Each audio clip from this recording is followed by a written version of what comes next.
JEE mains 2026 chemistry का जो paper इस बार पूछा गया था वो पिछले 5-6 सालों में सबसे टफ पूछा था क्वेश्चंस एनटीए ने। जेई मेंस में 2024 तक ऐसा देखा जाता था कि अगर आपको 99 परसेंटाइल केमिस्ट्री के केस में लाना है तो आपको 76 marks on an average score करना पड़ता है पेपर में, और वही 2025 में पेपर का डिफिकल्टी बढ़ गया, उसके कारण आपको 69 मार्क्स पे 99 परसेंटाइल बन रहा था केमिस्ट्री में, और 2026 में ये डेटा और बढ़ गया क्योंकि पेपर इस बार बहुत टफ सा आया था केमिस्ट्री का, और अब आपको 63 मार्क्स स्कोर करना पड़ रहा है 99 के लिए। केमिस्ट्री पहली बार पिछले 5-6 सालों में इतनी लेंदी आई कि बच्चों को 60 मिनट मतलब 1 घंटे के लगभग केमिस्ट्री को सॉल्व करने में देना पड़ रहा है, जो केमिस्ट्री पहले आधे घंटे में इजीली सॉल्व हो जाती थी मैक्सिमम स्टूडेंट से। और उसी के कारण बहुत सारे स्टूडेंट्स को मैथ्स और फिजिक्स के सेक्शन में एनफ टाइम नहीं मिला, जिसके कारण इस बार आपको देखने को मिल रहा है मार्क्स वर्सेस परसेंटाइल का वेरिएशन, जहां पे कम मार्क्स पे भी बहुत अच्छी परसेंटाइल स्टूडेंट्स के बन गए। अब देखो, अगर आपको केमिस्ट्री में 99 परसेंटाइल लाना है अगले अटेम्प्ट में, तो आपको बहुत स्मार्ट स्ट्रैटेजी फॉलो करना होगा, तभी ये पॉसिबल है। और उसी के लिए आज इस वीडियो में मैं एक डिटेल रोड मैप लेके आया हूं, जिसमें मैं बताऊंगा कि आपका आगे के लिए स्ट्रैटेजी क्या रहेगा नेक्स्ट अटेम्प्ट के लिए, पेपर के वेरिएशन के अकॉर्डिंग आपको क्या स्ट्रैटेजी फॉलो करना है, कौन से टॉपिक्स करने हैं, कैसे उनको कवर करके जाना है, सब कुछ डिटेल में बताऊंगा। बाकी वीडियो स्टार्ट करने से पहले कमेंट्स में लिख दो केमिस्ट्री फोरेंगे बाकी वीडियो स्टार्ट करते हैं। सबसे पहले स्टार्ट करते हैं जेई मेंस केमिस्ट्री के लिए सबसे इंपॉर्टेंट टॉपिक्स जो आपको करके जाने हैं अगले अटेम्प्ट के लिए।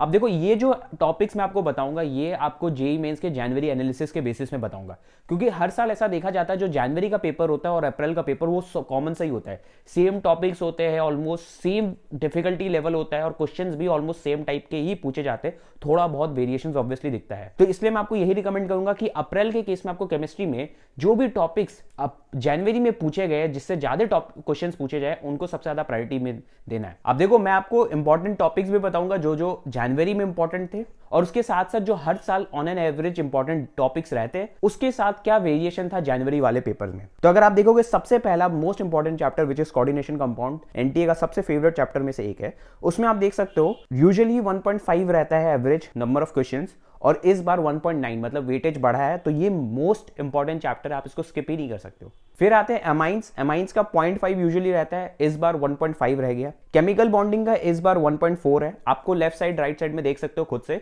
कि क्या रहता है और क्या इस बार पूछा गया है। बाकी एटॉमिक स्ट्रक्चर का देख सकते हो वेटेज बढ़ा है, इलेक्ट्रोकेमिस्ट्री का भी अच्छा खासा बढ़ा है, लिक्विड सॉल्यूशन में भी आप देखोगे बढ़ा है, केमिकल काइनेटिक्स भी इंपॉर्टेंट रहा है, हेलो एल्किन्स हेलो एरीन से इस बार क्वेश्चंस पूछे एनटीए ने, जीओसी से क्वेश्चंस पूछे गए हैं, पीरियोडिक टेबल से क्वेश्चन पूछे गए, कार्बोनाइल कंपाउंड उससे भी वेटेज रहा है अच्छा खासा, प्रैक्टिकल ऑर्गेनिक केमिस्ट्री और सॉल्ट एनालिसिस इससे क्वेश्चंस पूछे गए जो यूजुअली कम पूछे जाते हैं।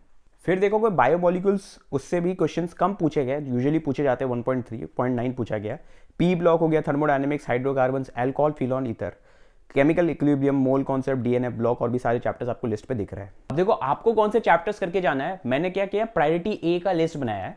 आपको प्रायोरिटी ए सबसे इंपॉर्टेंट प्रायोरिटी है जिसको आपको सबसे पहले करके जाना है। ये कौन से चैप्टर्स है आपको स्क्रीन पे दिख रहे हैं, ये सारे चैप्टर्स पे आपका मेन फोकस होना चाहिए कि अगर आपके ये चैप्टर्स नहीं हुए हैं तो आपको सबसे पहले इनको करना है। अब आते सेकंड इंपॉर्टेंट चीज में कि इन सारे चैप्टर्स को करना कहां से है। देखो, अगर आपका इसमें थ्योरी हो नहीं रखा है तो थ्योरी के लिए मैं आपको रिकमेंड करूंगा वन शॉट करो। आपके पास इतना कोई भी टाइम एनफ नहीं है अभी कि आप फुल लेंथ लेक्चर्स देख सकोगे। वन शॉट में आप मंजिल के वन शॉट देख सकते हो, बहुत ही एनफ है। आप 2025 के देख सकते हो, रीसेंट वाले देख सकते हो, मंजिल 2.0 देख सकते हो, मंजिल कमबैक देख सकते हो, कोई भी प्रॉब्लम नहीं, आप कोई सा भी देख सकते हो, बट मंजिल वाले जेई वाला पे देख सकते हो, या फिर आपको कोई भी अच्छा लेक्चर यूट्यूब पे लगता है वो भी देख सकते हो। Once you are done with lecture, देखो लेक्चर तभी देखो, वन शॉट तभी देखो जब आपने पहले कभी थ्योरी नहीं कर रखा है। अगर कर रखा है तो मैं आपको बोलूंगा सिंपली नोट्स रिवाइज करो, प्रैक्टिस पे फोकस करो, क्योंकि प्रैक्टिस इज द की।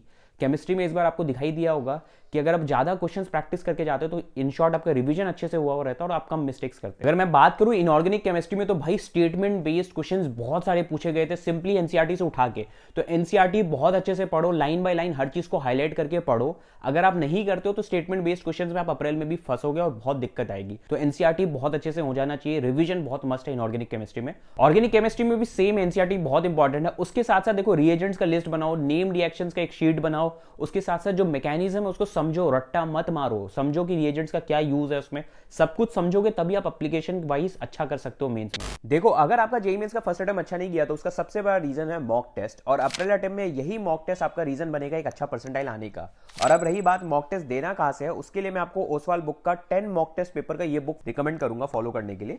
इसमें आपको मिलता है 1400 से ज्यादा practice question in the form of 10 mock test paper. उसके साथ साथ इस बुक में दिए गए वैल्यूएबल एग्जाम इनसाइट्स और एक्सपर्ट टिप, जिससे आप सीखोगे कि टाइम मैनेज कैसे करना है। टेस्ट से पहले क्विक रिवीजन के लिए इसमें आपको क्यूआर कोड के through mind maps and mnemonics भी मिलते हैं। उसके साथ साथ एक बड़ी गुड न्यूज़ है, आपको ओसवाल बुक के सभी बुक में अभी 50% तक डिस्काउंट मिल रहा है, जिसके लिए आप मेरा कूपन कोड RIT10 यूज कर सकते हो। बाकी लिंक डिस्क्रिप्शन में मिल जाएगा। ये आपका लास्ट मौका है मॉक टेस्ट अच्छे से देने का, इसके बाद आपको टाइम नहीं मिलेगा। बाकी फिजिकल केमिस्ट्री के केस में तो मैं बोलूंगा मोल कॉन्सेप्ट बहुत अच्छे से कर लो, चीजों का जो भी फॉर्मूलाज है, सारे चैप्टर्स के जो भी इंपॉर्टेंट फॉर्मूलाज है उन सबको एक शीट बना लो और बहुत अच्छे से एप्लीकेशन वाले क्वेश्चंस करो, क्योंकि फिजिकल में इस बार बहुत ज्यादा एप्लीकेशन बेस्ड क्वेश्चंस पूछे गए थे जो स्टूडेंट्स को बहुत कंफ्यूज कर दिए, जिनका कैलकुलेशन अच्छा नहीं था। बाकी यही चीज बोलूंगा, देखो प्रैक्टिस के लिए सबसे इंपॉर्टेंट चीज है कि आप PYQs ही करो। 2026 वाले लेटेस्ट PYQs भी कर लो और लास्ट ईयर के जितने भी PYQs है 2-3 साल के आप कर पा रहे हो तो वो करो। PYQs से ही क्वेश्चन 70% पूछे जाते हैं, ज्यादा बाहर से कुछ नहीं आता है, तो वो करो। उसके साथ साथ जो केमिस्ट्री के केस में सबसे इंपॉर्टेंट चीज है विच इज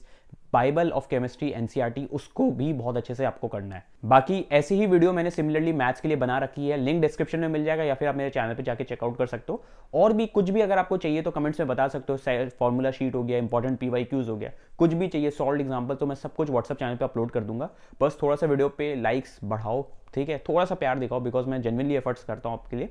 बाकी कुछ भी पूछना हो तो कमेंट्स पे पूछ लो, मैं सारे कमेंट्स का रिप्लाई करूंगा। So that's it for this video, thanks for watching.